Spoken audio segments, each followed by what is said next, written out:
Hello guys, today I want to quickly review a relatively new package released last month called Laravel Attribute Observer. And this will be kind of an interesting review, kind of a counter review, a cool package, and I will show you the feature, but I will explain to you why I would not use that package myself and what is the logic behind such small packages. So imagine a scenario that you want to observe some change on some attribute, and you could install that package, and I did that in my demo project. I will show you that in a minute and how it works. Let's zoom it in a bit. After installation, you run the command phpartisan make Laravel attribute observer. It creates a file with observer on the model, similar to default Laravel observers, and the file looks like this. So I've generated it for user and email. So imagine you want to track the changes when someone changed their email in their profile or wherever, and you want to send an email to administrator whenever the email of some user was changed. Pretty realistic scenario. So you generate that observer with this command. Then you can create methods like on field name updated or on field name saved or something like that. Then you have new value and old value as parameters, and you can do whatever you want inside, like for example send an email. There are more events to be caught, so not only updated, it could be saved, and here's the list. So creating, created, updating, updated, saving, saved, which is the same as creating and updating combined, and deleting and deleted. So creating happens before the data is saved into the database, and created happens after. This is the difference. So when I saw that package, I think it was on Twitter or maybe on Laravel News, I thought, ooh, cool idea. So I want to observe the specific attribute on a specific model. So I don't need to use default Laravel observers. I could use that package. But I asked my colleague Nerius to create that demo project, and I will link to the public GitHub in the description of this video. And I asked to create the same thing with default Laravel observers, Eloquent model observers without any package.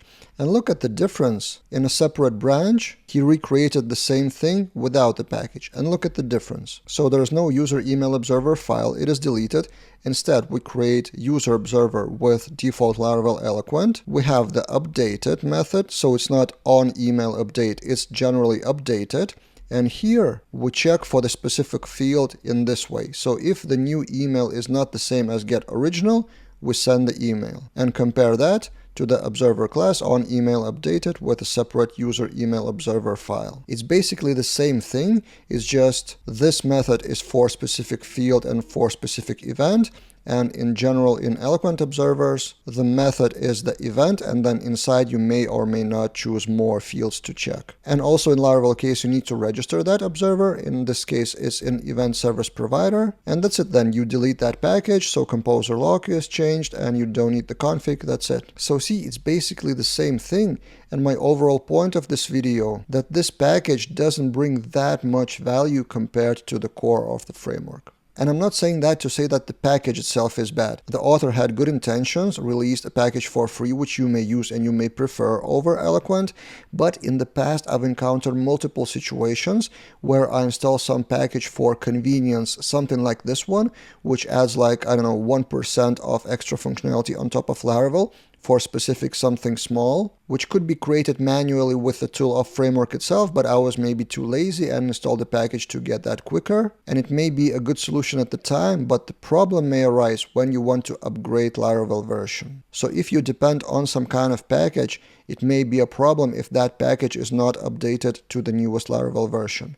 And for such small packages, by the way, it is pretty common, unfortunately, to be abandoned because they were created kind of like an experiment for some small feature. And if that package doesn't get enough traction, so the author is not motivated enough to maintain it in the future, then you would have problem. And that goes back to philosophical discussion whether to use packages or not.